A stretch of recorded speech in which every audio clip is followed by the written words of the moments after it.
नमस्कार दोस्तों, आज आपका एक बार फिर से स्वागत है हमारे YouTube चैनल पर। ऐसी ही और नई जानकारी प्राप्त करने के लिए हमारे चैनल को सब्सक्राइब करते रहिएगा। भगवान शिव ने बताया कि पिता के घर में रहने वाली कन्या कौन सा पाप करती है।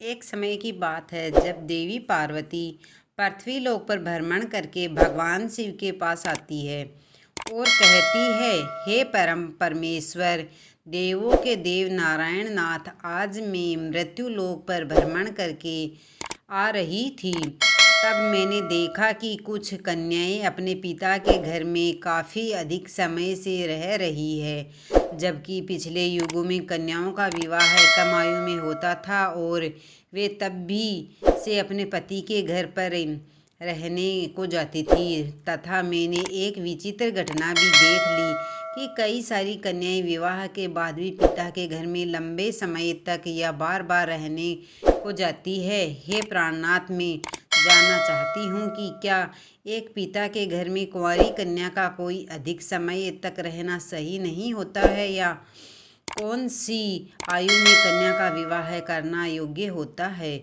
और विवाह के बाद पिता के घर में रहने से कौन सा पाप लगता है। हे स्वामी, आप ही जगत के सत्य की शिव है, शिव की आदि और अनंत है। कृपा करके और मेरी जिज्ञासा को शांत करें। तब भगवान शिव मुस्कुराते हुए बोले, हे देवी पार्वती, आज आपने जो प्रश्न किए हैं वे समस्त मानव जाति के कल्याण हेतु अत्यंत महत्वपूर्ण है। आज मैं आपको इन सारे प्रश्नों के उत्तर इस एक सच्ची घटना के माध्यम से देता हूँ। यह कथा मेरे प्रभु श्री कृष्ण के काल द्वापर युग की है। आप इस कथा को ध्यान से सुने। जो भी प्राणी इस कथा का श्रवण या प्रसार करता है उन्हें मैं 100 अपराध माफ़ करता हूँ, और मृत्यु के बाद वह प्राणी अनंत काल तक मेरे साथ कैलाश में वास करता है। तब देवी पार्वती कहती है, हे स्वामी, मैं इस कथा को ध्यान से पूरा अवश्य सुनूंगी और इस कथा का प्रसार भी करूंगी। कृपा करके और इस कथा को कहे। तब भगवान शिव कहते हैं, हे देवी पार्वती, यह 28वां द्वापर युग की घटना है। युद्ध कोई श्रेष्ठ वीरवर अग्रसेन से यहाँ जो घटित होने वाली है उसी का मैं भूतकाल रूप में वर्णन करूँगा। माथुर प्रदेश में मथुरा नाम की नगरी है। वहाँ अग्रसेन नाम वाले यदुवंशी राजा राज्य करते थे। वे शत्रु विजय, संपूर्ण धर्मों के तत्वज्ञानी, प्रज्ञा रक्षा करने वाले और अति गुणवान राजा थे। मेधावी नामक राजा अग्रसेन धर्म पूर्वक राज्य का संचालन और प्रजा का पालन करते थे। उन्हीं दिनों परम पितर विदर्भ देश में सत्यकेतु नाम के प्रसिद्ध एक महापराक्रमी राजा थे। उनकी एक पुत्री जिसका नाम मायावती था, वह सत्य धर्म का आचरण करने वाली, अति सुंदर, गुणवान और चरित्रवान होने के कारण दूसरी लक्ष्मी के समान थी। मथुरा के राजा उग्रसेन ने उस सुंदर नेत्रों वाली मायावती से विवाह किया। उनके स्नेह और प्रेम से मथुर नरेश मुग्ध हो गए। मायावती को वे अपने प्राणों के समान प्यार करने लगे। उसे के साथ लिए बिना भोजन तक नहीं करते थे। उनके साथ भोग विलास में ही राजा का समय बीतने लगता। भगवान शिव कहते हैं, हे देवी पार्वती, मायावती के बिना उन्हें एक क्षण भी चैन नहीं पड़ता था। इस प्रकार से आने वाले प्रतिदिन उन दोनों पति पत्नी में प्रेम बढ़ता ही जा रहा था। फिर कुछ समय के बाद विदर्भ नरेश सत्यकेतु ने अपनी पुत्री मायावती को याद किया, और उसकी माँ भी उसे ना देखने के कारण बहुत दुखी थी। फिर एक दिन उन्होंने अपनी बेटी के हालचाल जानने हेतु मथुरा नरेश उग्रसेन के पास अपने दूत भेजे। मित्रों, भगवान शिव कहते हैं, हे देवी पार्वती, दूतों ने वहां जाकर आदरपूर्वक राजा से कहा, महाराज, विदर्भ नरेश सत्यकेतु ने अपनी कन्या और इस राज्य की महारानी के कुशल समाचार जानने हेतु हमें यहाँ भेजा है। आपको हमारा सादर प्रणाम। अगर उनका प्रेम और स्नेह पूर्ण अनुरोध आपको स्वीकार हो तो राजकुमार मायावती जी को उनके यहाँ भेजने की व्यवस्था कीजिए। वे अपनी पुत्री को देखना चाहते हैं। मित्रों, भगवान शिव कहते हैं, हे देवी पार्वती, राजा उग्रसेन ने जब दूतों के मुँह से यह बात सुनी तो वे भी प्रसन्न हो गए, क्योंकि वे भी चाहते थे रानी मायावती को आराम करने हेतु उनके पिता के यहाँ जाना चाहिए। तब उन्होंने स्नेह और उदारता के कारण अपनी पत्नी मायावती के विदर्भ राजा के यहाँ भेजने दिया। पति के भेजने पर मायावती बड़ी खुशी के साथ अपने मायके आ गई। वहां पहुंचकर उसने पिता के चरणों में प्रणाम किया। उसके आने से महाराज सत्यकेतु को भी बड़ी प्रसन्नता हुई। फिर भगवान शिव कहते हैं, हे देवी पार्वती, मायावती वहां अपनी सखियों के साथ मन से मुग्ध होकर घूमने लगी। पहले ही भांति घर, वन, तालाब और राज्य में विहार करने लगी, क्योंकि वे विवाह के बाद पहली बार अपने पिता के यहाँ आई थी। यहाँ आकर वह फिर से बालिका बन गई। फिर कुछ दिन बीतने के बाद वह भूल गई कि उसका विवाह हो चुका है और उनके बर्ताव में अब लिहाज या संकोच का भाव नहीं रहा। फिर भगवान शिव कहते हैं, हे देवी पार्वती, एक दिन की बात है, रानी मायावती अपनी सखियों के साथ एक सुंदर पर्वत पर सैर करने के लिए गई। वहाँ एक रमणीय वन दिखाई दिया जो केलों के उद्यान से शोभायमान था। उस पर भी फूलों की बहार थी। तब उस राजकुमारी ने देखा कि एक और ऐसा रमणीय पर्वत, दूसरी ओर सुंदर सुंदर वन है और बीच में स्वच्छ जल से भरा सर्वतोभद्र नामक तालाब है। एक छोटी बालिका की तरह वह उसकी सभी सखियां के साथ खेलने लगी। वे सभी इस संसार को भूलकर खेल कूद में मन से मगन होकर पूरी तरह डूब गई। फिर वे तालाब में उतर गई और हंसती गाती हुई जल क्रीड़ा करने लगी। मित्रों, फिर भगवान शिव कहते हैं, हे देवी पार्वती, उसी समय कुबेर का सेवक गोगल नाम का एक दिव्य विमान पर बैठकर आकाश मार्ग से कहीं जा रहा था। तब उसी समय तालाब के ऊपर आने पर उसकी दृष्टि मनमोहक सुंदर विदर्भ की राजकुमारी मायावती पर पड़ी, जो निर्भय होकर स्नान कर रही थी। गोबल के पास दैवीय शक्ति होने के कारण उसने निश्चित रूप से जान लिया कि यह विदर्भ नरेश की कन्या है और महाराज उग्रसेन की प्यारी पत्नी है। तब वह मन ही मन में कहने लगा, यह तो पवित्रता होने के कारण आत्मबल से भी सुरक्षित है। किसी भी पुरुष के लिए इसे प्राप्त करना अत्यंत कठिन है। उग्रसेन अत्यंत महामूर्ख है जो उसने ऐसी सुंदर पत्नी को मायके भेज दिया है। यह पवित्रता नारी पराये पुरुष के लिए दुर्लभ है और इधर कामदेव मुझे अत्यंत पीड़ा दे रहा है। मैं किस प्रकार उसके निकट जाऊं और मैं कैसे इसका उपभोग करूं। मित्रों, भगवान शिव कहते हैं, हे देवी पार्वती, उसकी सुंदरता पर मोहित दानव गहरी सोच में पड़ गया और फिर से उसने अपने लिए एक उपाय निकाल लिया और गोबल ने महाराज उग्रसेन का वही उपाय, वैसे ही वस्त्र, उसी तरह का भेष और वही अवस्था, पूर्ण रूप से उग्रसेन सा होकर वह पर्वत के शिखर पर उतरा और एक अशोक वृक्ष की छाया में शिला के ऊपर बैठकर उसने मधुर स्वर से संगीत सुरों को छेड़ दिया। वह गीत संपूर्ण विश्व को मोहित करने वाला था। ताल, तलैया और उत्तम स्वर से युक्त उस मधुर गीत को सखियों के माध्यम में बैठी हुई सुंदरी मायावती ने भी सुना। वह सोचने लगी कि ऐसा मनमोहक कौन गायक यह गीत गा रहा है। राजकुमारी के मन में उसे देखने की तीव्र इच्छा हुई। उसने सखियों के साथ जाकर देखा।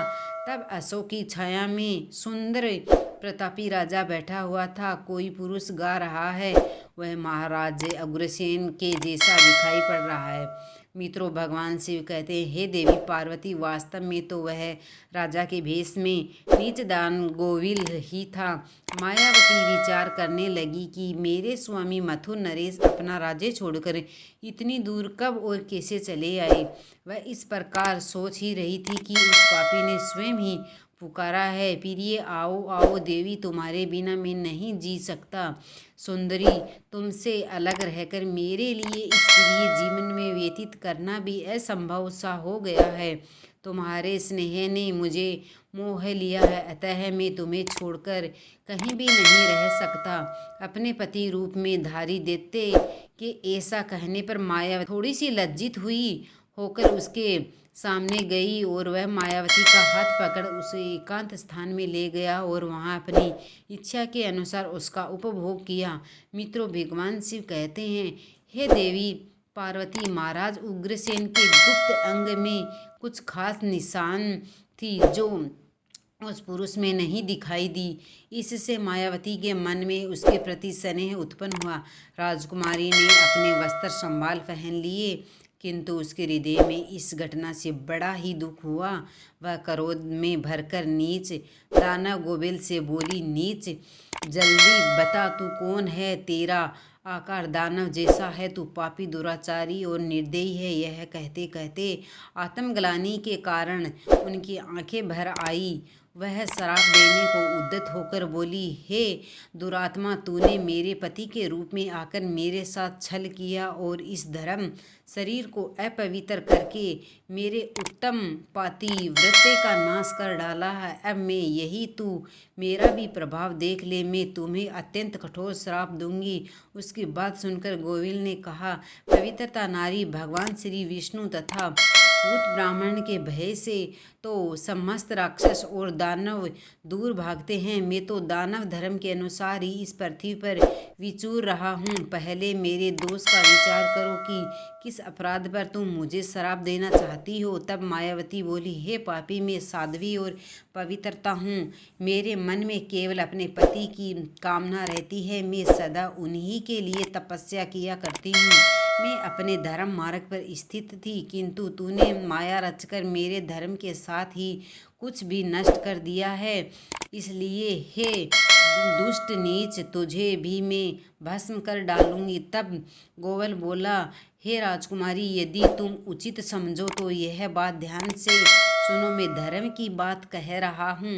जो स्त्री प्रतिदिन मन, वाणी और काम से अपने पति की सेवा करती है, पति के संतुष्ट रहने पर स्वयं भी संतोष का अभाव करती है, पति क्रोधी होने पर भी उसे कभी नहीं छोड़ती, उसके दोषों और गुनाहों की ओर ध्यान नहीं देती, उसके मारने पर भी प्रसन्न होती है और पति के सभी कामों में आगे रहती है, वही नारी पवित्रता कही गई है।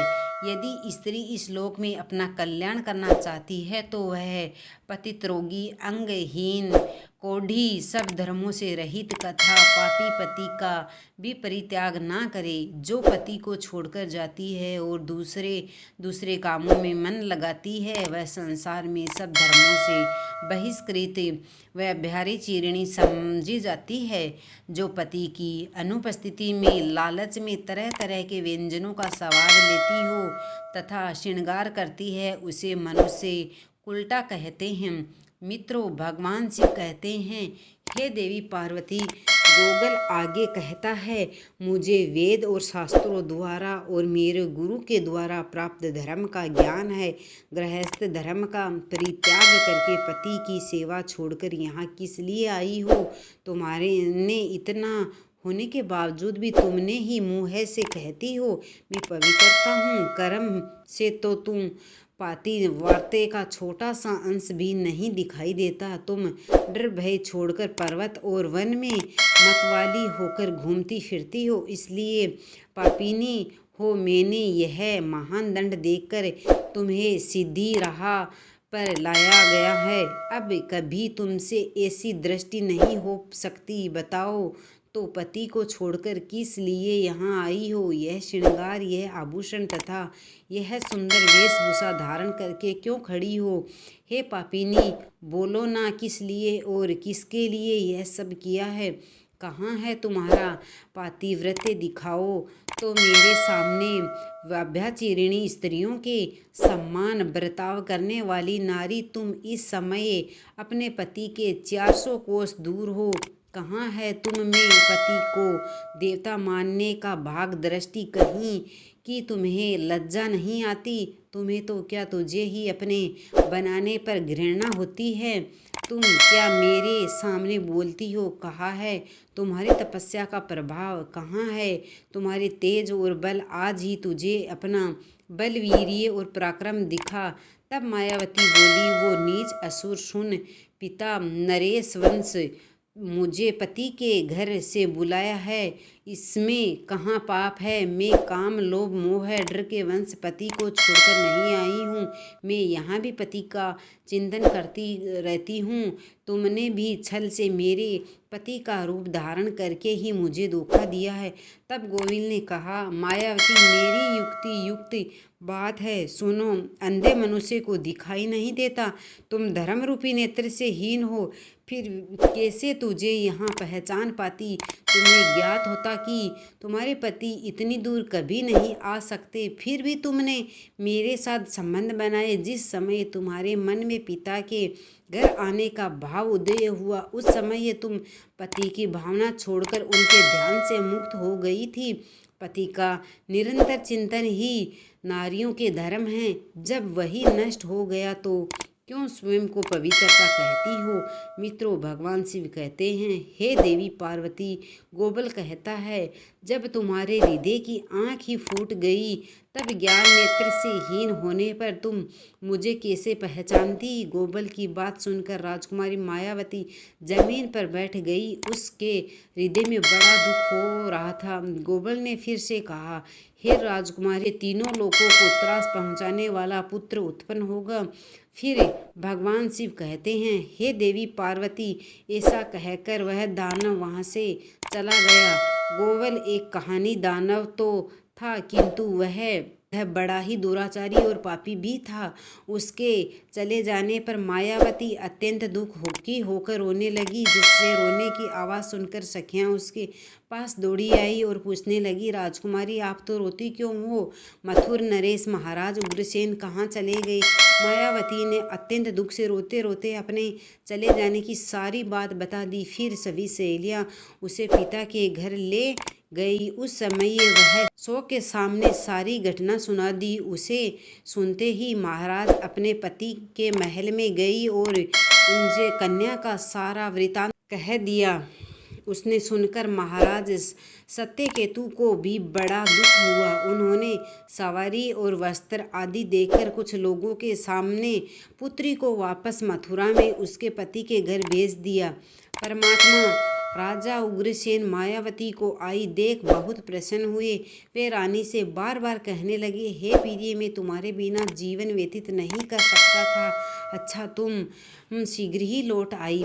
हे मायावती, तुम अपने प्राण, भक्ति, सत्य और पातिव्रत्य आदि सद्गुणों से तुम मुझे अत्यंत प्रिय लगती हो। अपनी प्रिय पत्नी मायावती से कहकर महाराज उग्रसेन उसके साथ विहार करने लगे।